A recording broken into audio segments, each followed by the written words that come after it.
வணக்கம் நண்பர்களே, என்னோடய சேனலுக்கு உங்களை வரவேற்கிறேன். திரு கோணங்கி அவர்களின் மதினிமார்கள் கதை சிறுகதை. கதையின் நாயகனான செம்பகம் தன்னுடைய கிராமத்தை விட்டு ரொம்ப நாட்களுக்கு முன்பாகவே நகரத்திற்கு ஓடிவிட்டான். அவன் இப்பொழுது கிராமத்திற்கு வந்து கொண்டிருக்கிறான். தன்னுடைய பழைய நினைவுகளை எல்லாம் அசை போட்டு கொண்டே வருகிறான். வந்த அவனுக்கு அங்கு என்ன நடந்தது, இதை பற்றி முழுமையாக தெரிந்து கொள்ள வாங்க காணொளிக்குள்ளே போகலாம். மதினிமார்கள் கதை.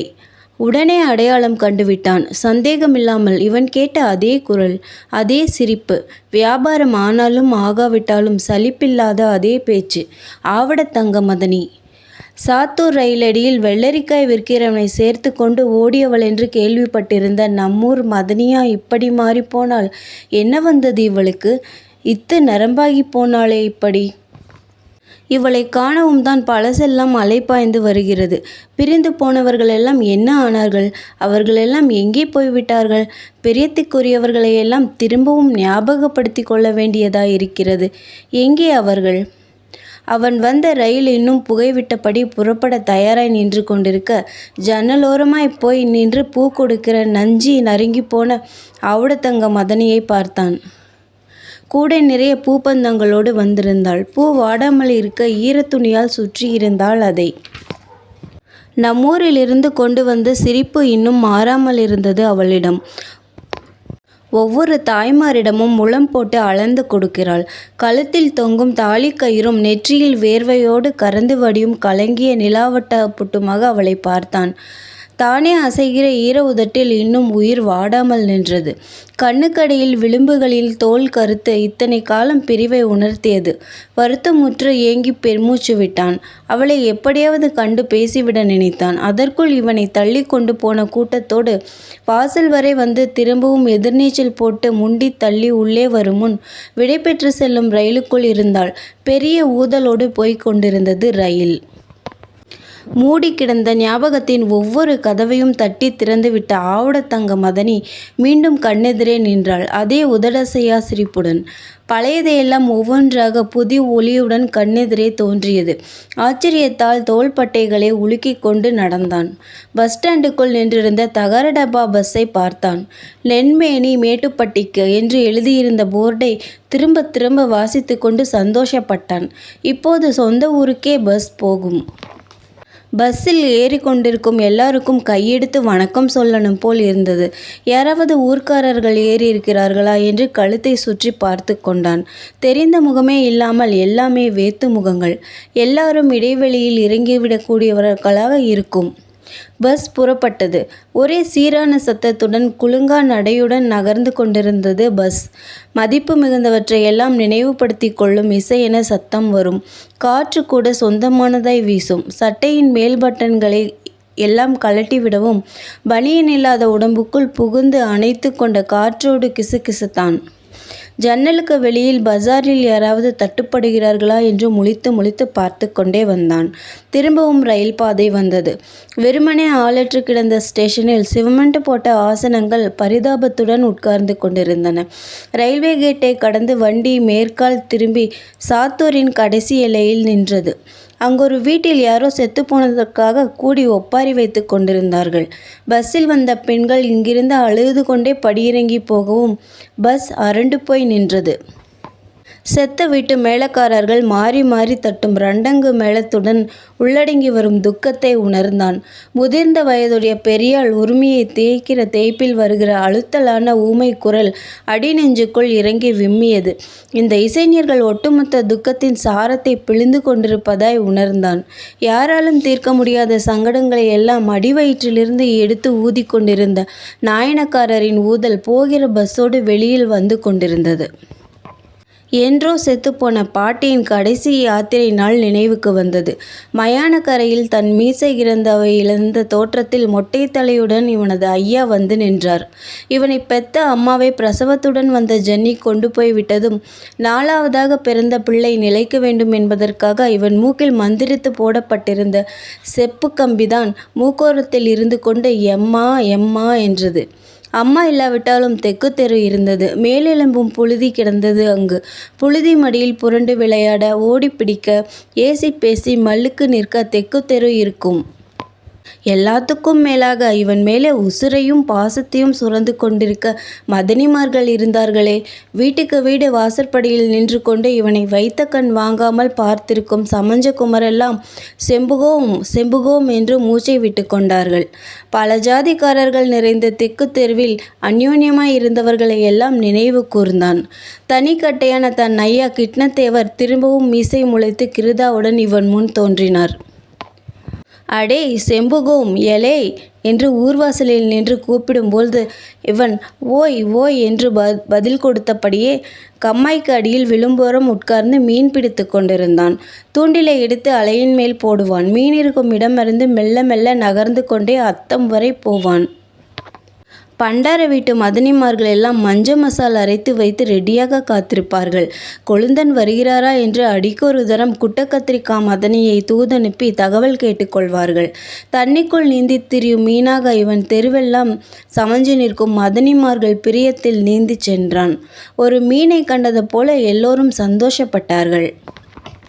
கீக்காட்டு கருப்பாய் கரேர் என்று கருப்பு ஓட்டி கொள்ள, ஐயோ மைனி கிட்ட வராதே வராதே என்று சுப்புமதனியை விட்டு தப்பி ஓடினான். பனையேறி நாடார் வீட்டு சுப்புமதனிக்கும் புஷ்பத்துக்கும் இவன் மேல் கொள்ளை பிரியம். நாங்கள் 2 பேருமே செம்புகத்தையே கட்டிக்கிட போகிறோம் என்று ஒத்தை காலில் நின்று முரண்டு பண்ணுவதை பார்த்து இவன் நிசத்துக்கே அழுதபடி மாட்டேன் மாட்டேன் மாட்டேன் போ என்று தூக்கி எறிந்து பேசினான்.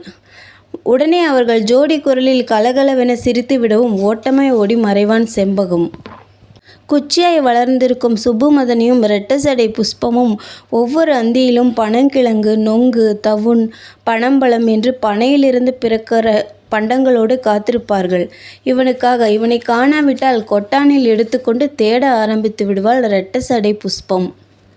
பனை ஏறிய சேர்முக நாடார் வீட்டுக்கு கள்ளு குடிக்க போகும் ஐயாவுக்கும் இரட்ட சடைக்கும் 7ஆம் பொருத்தமாய் எந்நேரமும் சண்டைதான். அவளை மண்டையில் கொட்டவும் சடையை பிடித்து இழுக்கவும் இந்த வயசிலும் கிட்னத்தேவருக்கு நட்டனை போகல என்று சேர்முக நாடார் சிரித்து கொள்வார். ஓய் மருமோனே என்று கீக்காட்டு பேச்சில் தாப்பனும் மோனும் பனையேறி மூளை கொண்டு போயிடுவியலோ, சோத்துக்கு எங்கே போட்டோனா, மடத்துக்கு போயிடவா என்று கள்ளு நுரை மீசையில் தெரிக்க பேசுவார் நாடார். இதை கேட்ட ஐயாவுக்கு கெக்கே என்று சிரிப்பு வரும் வெகுளியாய். ஊருக்கு ஊர் கிணறு வெட்ட போகும் இவன் ஐயாவும் தெக்கு தெரு இளவட்டங்களும் கோழி கூப்பிடவே மம்பட்டி, சம்பட்டி, கடப்பாறை, ஆப்புகளோடு போய்விடுவார்கள். சுத்தப்பட்டு சம்சாரிகள் கிட்னத்தேவர் தோண்டி கொடுத்த கிணத்து தண்ணீரில் பயிர் வளர்த்தார்கள். ஐயா கிணத்து வேலைக்கு போகவும் தெரு தெருவாய் சட்டிப்பானைகளை உருட்டி தின்பதற்கு ஊரின் செல்ல பிள்ளையாய் மதனிமார் இவனை தத்தெடுத்திருந்தார்கள். இவனுக்கு ஓசி கஞ்சி, சட்டிப்பானை உருட்டி, புது மாப்பிள்ளை என்ற பட்டங்கள் உண்டு. ராத்திரி நேரங்களில் எடுக்கிற நடுசாம பசிக்கு யார் வீட்டிலும் கூசாமல் நுழையும் அடுப்படி பூனையாகி விடுவான். இவன் டவுசர் சட்டை முழங்கால் முட்டில் அடுப்பு கறி ஒட்டி இருக்கும். தெருமடத்திலே குடியிருக்கும் மாடசாமி தேவரோடு சரிசமமாய் இருந்து வெத்தலை போட்டுக்கொண்டு தெரு தெருவாய் புரிச் என்று துப்பிக்கொண்டே போய் பண்டார வீட்டு திண்ணையில் உட்கார்ந்து கொள்வான். மாப்பிள்ளை சோறு போடுங்காத்தா தாய்மார்களா என்றதும் கம்மக்கஞ்சியை கரைத்து வைத்து கொண்டு சாப்பிட வாங்க மாப்பிள்ளை என்று சுட்ட கருவாட்டுடன் முன் வைப்பார்கள். நாளைக்கு கல்யாணமாகி போகிற காளியம்மா மதனி கூட வளையல் குலுங்க இவனை கன்னத்தில் கிள்ளி விட்டு ஏச்சங்காட்டுவாள். இந்த காளியம்மா மதனிக்கு சிறுசில் இவனை தூக்கி வளர்த்த பெருமைக்காக இவன் குண்டிச் சிறங்கெல்லாம் அவள் இடுப்புக்கு பரவி அவளும் சிறங்கு பத்தியாய் தண்ணிக்குடம் பிடிக்க முடியாமல் இடுப்பை கோணி கோணி நடந்து போனாள். இப்போதும் சிறங்கு தடம் அவள் இடுப்பில் இருக்கும். செம்புகோம் செம்புகோம், செம்புக மச்சானுக்கு வாக்க போட போறேன் பாரேன் என்று முகத்துக்கு நேராக பளீர் என்று வெத்தலை காவிப்பல் சிரிக்க காளியம்மா மதனியின் சின்னையா மகள் குட்டக்கத்திரிக்கா திங்கு திங்கு என்று குதித்து கொண்டே கூத்து கட்டுவாள். அட போட்டி குட்டச்சி என்று முணுமுணுத்தபடி இவன் மூக்குக்கு மேல் கோபம் வரும். அவள் உடனே அழுது விடுவாள். மைனி மைனி அழுவாத மைனி. உம்மென்று முகங்கோணி நிற்கும் குட்டக்கத்திரிக்காவை சமாதானப்படுத்த கடைசியில் இவன் கீச்சனங்காட்டவும் அவள் உதட்டிலிருந்து முத்து உதிரும். சிரிப்பு வரும். வாணிய செட்டியார் வீட்டு அமராவதி மதனி அரைச்ச மஞ்சளாய் கண்ணுக்கு குளிர்ச்சியான தோற்றத்துடன் பண்டார வீட்டு திண்ணைக்கு வருவாள். அவளை கண்டதுமே கூனி குறுகி வெட்கப்பட்டு போய் குருவு மதனி முதுகுக்கு பின்னால் ஒளிந்து கொண்டு சிரிப்பான் செம்பகம். மேட்டுப்பட்டி நந்தவனத்தில் பூக்கிற ஒவ்வொரு பூவும் அமராவதி மாதிரி அழகானது. தாவாரத்தில் இருந்து கொண்டே எந்நேரமும் பூக்கட்டும் குருவு மதனி அமராவதிக்கென்றே தனி பின்னல் போட்டு முடிந்து வைத்திருக்கும் பூப்பந்தை விலையில்லாமலே கொடுத்து விடுவாள். குருவு மதனிக்கும் அமராவதி மதனிக்கும் கொழுந்த பிள்ளை மேல் தீராத அக்கறை. அவன் குளித்தானா சாப்பிட்டானா என்பதில் எல்லாம். ஊத்தை பல்லோடு தீவனம் தின்றால் காதை பிடித்து திருகி விடுவாள் அமராவதி. கண்டிப்பான அவளது அன்புக்கு பணிந்த பிள்ளையாய் நடந்து கொண்டான் செம்பகம். இவனது எல்லா சேட்டைகளையும் மன்னித்து விட குருவு மதனையால் தான் முடியும். எளிய பண்டார மகளின் நேசத்தில் இவன் உயிரையே வைத்திருந்தான். சுத்துப்பட்டைக்கெல்லாம் அவளோடு பூ விற்க போனான். காடுகளெங்கும் செல்லங்கொஞ்சி பேசி கொண்டார்கள் இருவரும். இவன் வெறும் வீட்டு செல்ல பிள்ளையானான். குருவு மதனின் ஐயாவுக்கு காசம் வந்து வீட்டுக்குள்ளேயே இருமிக் கொண்டிருந்தார். அவரை கூட்டிக் கொண்டு போய் ஆசாரி பள்ளத்தில் சேர்ப்பதற்காக ராப்பகலாய் பூ கட்டினாள். அவளுக்கு நார் கிழித்து கொடுத்து ஒவ்வொரு பூவாய் எடுத்து கொடுக்க இவன் சேர்ப்பதை விரல்கள் மந்திரமாய் பின்னுவதை பார்த்து கொண்டே பசிக்கும் வரை காத்திருப்பான். பசித்ததும் மூஞ்சியை குறாவி கொண்டு குறைச்சாலம் போடுவான். இதா வந்துட்டேன் என்று எழுந்து வந்து பரிமாறுவாள் குருவு மதனி. சீக்காளி ஐயாவை கூட்டிக் கொண்டு போக வேண்டிய நாள் வந்தது. இவனையும் ஆசாரி பள்ளத்துக்கு கூட்டிக் கொண்டு போனாள். வரும்போது 2 பேரும் பொண்ணும் மாப்பிளையா வாங்க என்று எல்லோரும் கேலி பண்ணி சிரித்து அனுப்பினார்கள். மலையாளத்துக்கு கிட்டேயே இருக்கும் அந்த ஊரில் 4 மாசம் மதனியோடு இருந்தான்.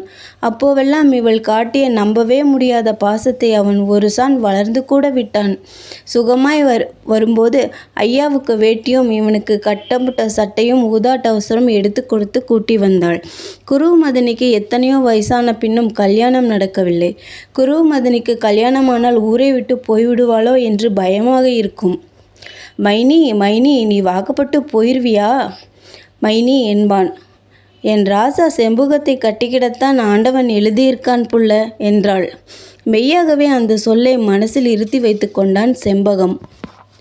கீழ்காட்டிலிருந்து பஞ்சம் பிழைக்க வந்த ராசாத்தி அத்தையும் அவளது 6 பொட்ட பிள்ளைகளும் எப்போது பார்த்தாலும் பூந்தோட்டத்தில் அக்கறையாய் பூவெடுத்து கொண்டு வந்து கொட்டானுக்கு ஆளாக்கு தானியத்தை கூலியாய் வாங்கி கொண்டு போனார்கள். ராசாத்தி அத்தைக்கும் நாடார் வீட்டு மதனிமார்களுக்கும் குருவு மதனியோடு பேசுவதற்கு எவ்வளவோ இருந்தது. தாங்கள் கீழ்காட்டு ஊரை பற்றியும் அங்கே விட்டு வந்த பனைகளை பற்றியும் ஆந்திராவுக்கு கரண்ட் வேலைக்கு போய்விட்ட ராசாத்தி அத்தை வீட்டு மாமாவை பற்றியும் சொல்ல எவ்வளவோ இருந்தது. இவனும் சேர்ந்து கொட்டினான். இவன் ஐயாவுக்கு களையத்தில் கஞ்சி கொண்டு போன மாணிக்க மதனின் அழுகுரல் கேட்டு எல்லோரும் ஓடினார்கள். கிணத்து வெட்டில் கல் விழுந்து அரைகுறை உயிரோடு கொண்டு வரப்பட்ட ஐயா அலறியது நினைவில் எழவும் திடுக்கிட வைத்தது இவனை. வெளியில் கிடக்கும் ஆளற்ற வெறுங்கிணறுகள் தூர நகர்ந்து கொண்டிருந்தன. ஒவ்வொரு கிணத்து மேட்டிலும் இவன் ஐயா நிற்பதை கண்டான்.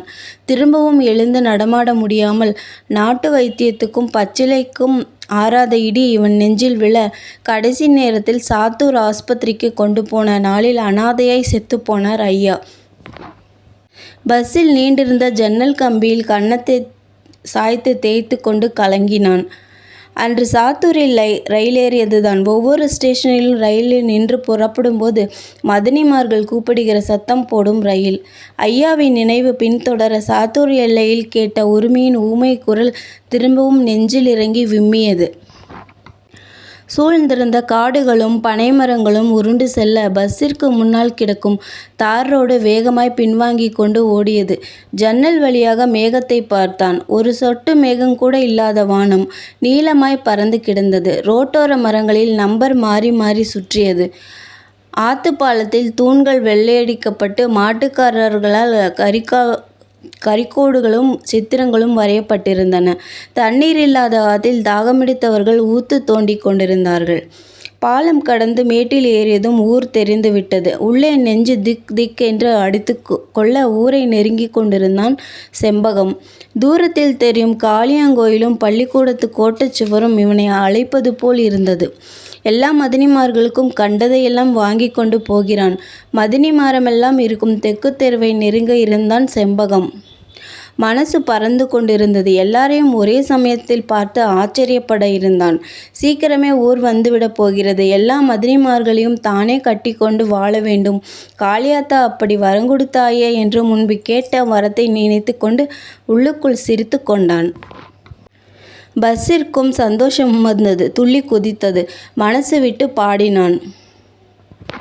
பருத்திக்காட்டில் சுளை வெடிக்காமல் நிலம் வெடித்து பாலம் பாலமாய் விரிசலாகி கிடக்கும். வாதலக்கரை சித்தையா தேவனுக்கு வாழ்க்கைப்பட்டு போன மாணிக்க மதனை இருந்திருந்தால் காடே வெடித்திருக்காது.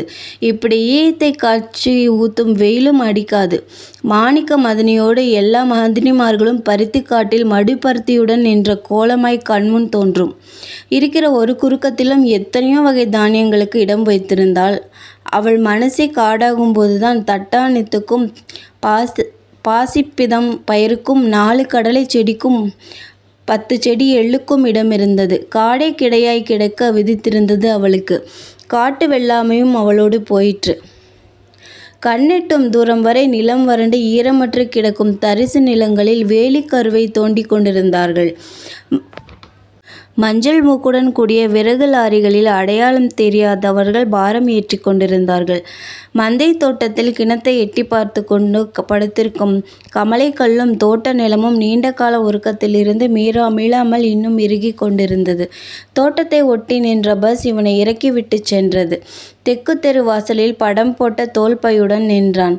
குப்புற விழுந்து கிடக்கும் தெற்கு மடத்தில் ஒரு கல்தூண் மட்டும் தனியாய் நிற்க அதன் மேல் உட்கார்ந்திருந்த காக்கா இவனை பார்த்து கரைந்து கொண்டு ஊருக்கு மேல் பறந்து சென்றது. தெருவை வெறிக்க வெறிக்க பார்த்து கொண்டே நடந்தான். தெரு புழுதியாய் மாறிப்போய் குண்டும் குழியுமாய் சீரற்று நீண்டு கிடந்த தெரு. இவன் பண்டார வீடுகளில் இருந்த இடத்திற்கு வந்து நின்றான். இருண்ட பாகமான வீடுகளில் இற்று உதிர்ந்து கொண்டு வரும் கூரை முகட்டிலிருந்து மனதை வதைத்தெடுக்கும் ஓலம் கேட்டது. மனதை புரட்டி புரட்டி கொண்டு போய் படுகுழியை பார்த்து தள்ளிவிட்டு சிரிக்கிற ஓலமாய் கூரைகளின் சத்தம் வரும். தெருவே மாறிப்போய் குருணை அளவு கூட இவன் பார்த்த தெருவாய் இல்லை. தெருவே காலியாகிவிட்டது. தெரு தெருவாக தேடினான். முன்பு கண்ட அடையாளம் ஏதாவது தட்டுப்படுமா என்று பார்த்தான். எவ்வளவோ மூடிவிட்டது. புதிய தராதரங்கள் ஏற்பட்டு இவனை சுற்றி வேடிக்கை பார்க்க வந்த கூட்டத்துக்குள் இவன் இருந்தான். சிறுவர்களும் பெரியவர்களும் இவனை பார்த்ததும் சலசலத்து கொண்டார்கள். என்ன வேணும் என்ற சைகையால் இவனை அந்நியமாக்கினார்கள். இவன் ஒவ்வொன்றை சொல்ல சொல்ல எல்லோரும் ஆச்சரியப்பட்டு கொண்டார்கள். இன்னும் கூட்டம் இவனை சுற்றி வட்டமாய் நின்றது. வந்தவர்களுக்கு எவ்வளவோ வேலை இருக்கும். கூட்டங்கூடி நேரத்தை வீணாக்காமல் பெண்களெல்லாம் தீப்பெட்டி ஒட்ட போய்விட்டார்கள். குழந்தைகள் ஹை என்று இரைச்சல் போட்டுக்கொண்டு தீப்பெட்டி ஆபீஸ் பஸ் வந்ததும் பார்த்து ஓடினார்கள். கேள்வி மேல் கேள்வி கேட்டுக்கொண்டிருந்த பெரியவர்களுக்கு வெட்டி பேச்சே பிடிக்காது. காட்டில் வெட்டி போட்டிருந்த வேலிக்கருவியை கட்டி தூக்கியவாறு கயிறு தேடப் போனார்கள். கொஞ்ச நேரத்தில் ஒரு சுடுங்குஞ்சு கூட இல்லாமல் இவன் தனித்து விடப்பட்டான். எல்லாம் தலைக்கு மேல் ஏறி சுமையாய் அழுத்த குறுக்கொடிந்து போய் ரொம்ப காலமாய் ஆட்டப்படாமல் கிடந்த மதனி வீட்டு ஆட்டு உரலில் உட்கார்ந்தான். தலை கை வைத்து படிமூஞ்சில் வேர்த்து வடிய தரையில் வெறிக்க பார்த்தான். மூஞ்சியில் வழியும் அசடை புறங்கையால் துடைத்து கொண்டான். கொழுந்தனாரே, ஐயா, கப்பலை கவுத்திட்டீரா? கன்னத்திலே கை வைக்காதீரும். செல்ல கொழுந்தனாரே, ஐயா என்று எல்லா மதினிமார்களும் கூடி வந்து எக்கண்டம் பேச அவர்கள் மத்தியில் இருக்க வேண்டியவன் இப்படி மூச்சு திணறி போய் ஆட்டு உரலில் உட்கார்ந்திருக்கும்படி ஆனது. நாளைக்கு மீண்டும் ஓடிப்போன செம்பகமாய் நகர பெருஞ்சுவர்களுக்குள் மறைந்து போவான். இருண்ட தார் விரிப்பின் ஓரங்களில் உருவமே மாறிப்போய் பேரிரைச்சலுக்குள் அடையாளம் தெரியாத நபராகி அவசர அவசரமாய் போய்க் கொண்டிருப்பான் செம்பகம். நன்றி. மீண்டும் அடுத்த காணொளியில் சந்திப்போம்.